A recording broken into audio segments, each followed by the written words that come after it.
Anda kembali di iNews Prime bersama saya Abraham Silaban. Kita lanjutkan diskusi bersama dengan Bung Yusuf Lekaseng dan Henry Satrio. Saya kembali ke Bung Yusuf Lekaseng.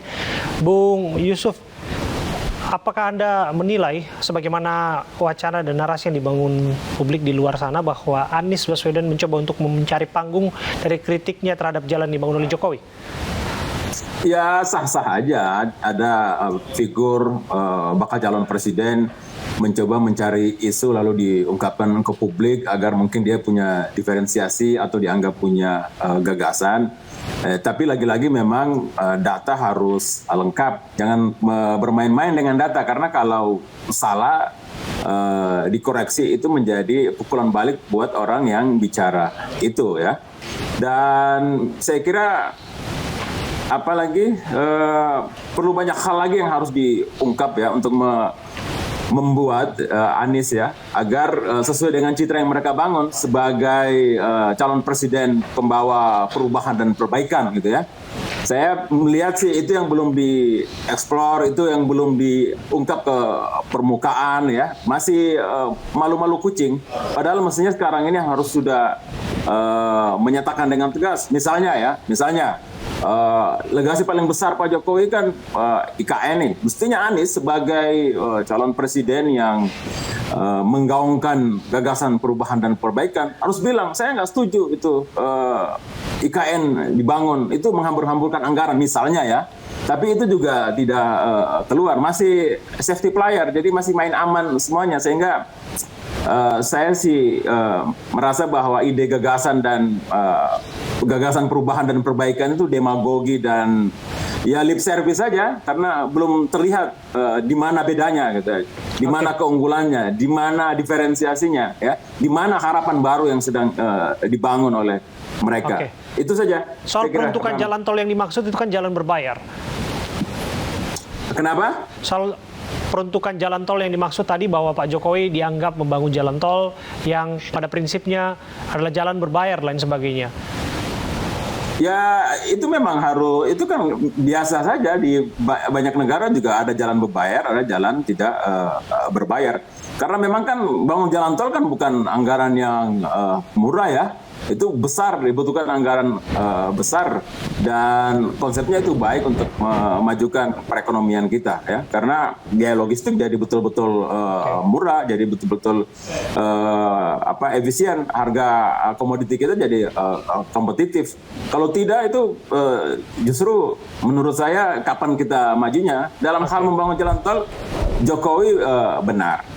Memang yang jadi masalah dalam masa kontestasi kayak begini adalah orang karena kepentingan politik mencoba menjatuhkan pemerintahan sebelumnya, mengangkat pemerintahan yang lain atau sebaliknya gitu ya.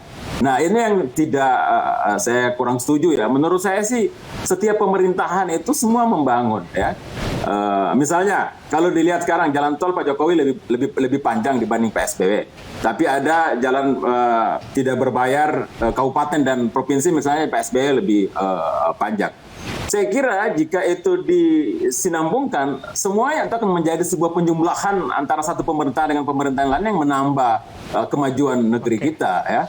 Menurut saya sih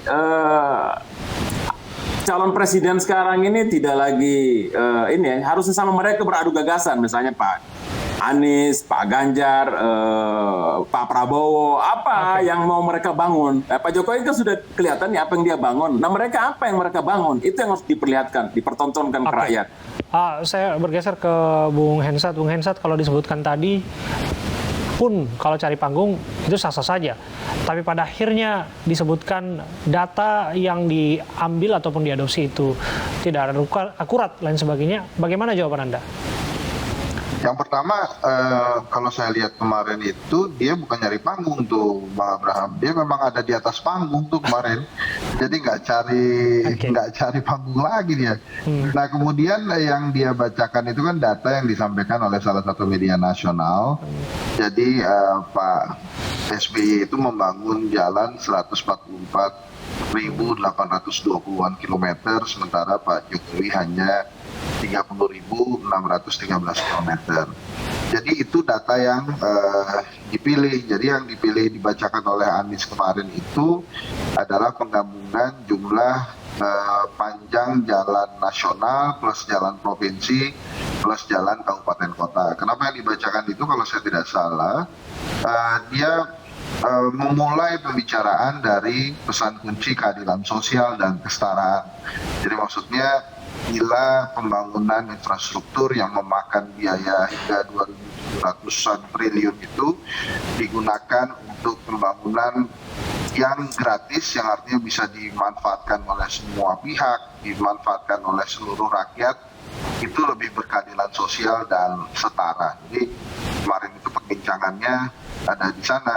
Jadi memang yang dia sebutkan adalah jumlah jalan nasional plus jalan provinsi plus jalan kabupaten kota. Jadi dia tidak bicara tentang jalan desa karena memang di zaman Pak SBY belum ada undang-undang desa.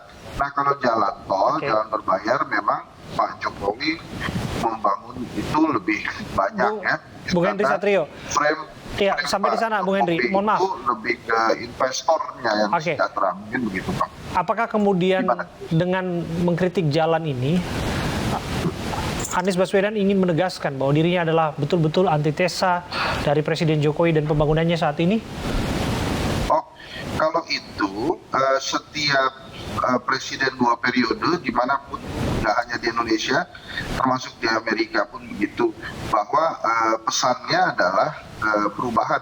Jadi pada saat Pak Jokowi maju melawan Pak Prabowo, untuk membedakan dia dengan SBY pun pesannya adalah pesan perubahan. Sama misalnya seperti saat Obama mengalahkan George Bush Junior, itu juga pesannya adalah pesan perubahan, change, yes we can.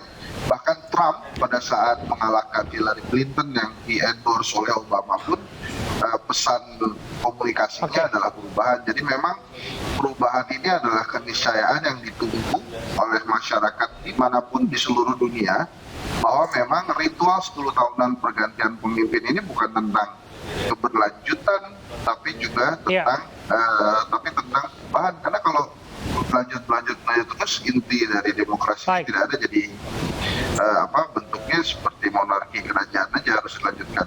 Oke, sayang sekali waktu kita terbatas Bapak. Sekali lagi terima kasih atas waktu Anda, Bung Yusuf Lekaseng dan juga Bung Henry Satrio sudah menyiapkan waktunya untuk bincang di Prime.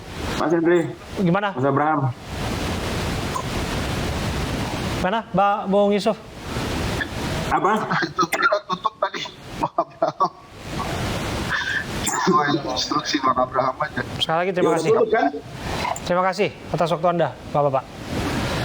Mirsa, Gibran Raka Buming Raka penuhi panggilan PDI Perjuangan terkait pertemuan dengan Prabowo. Informasi saat lagi untuk Anda.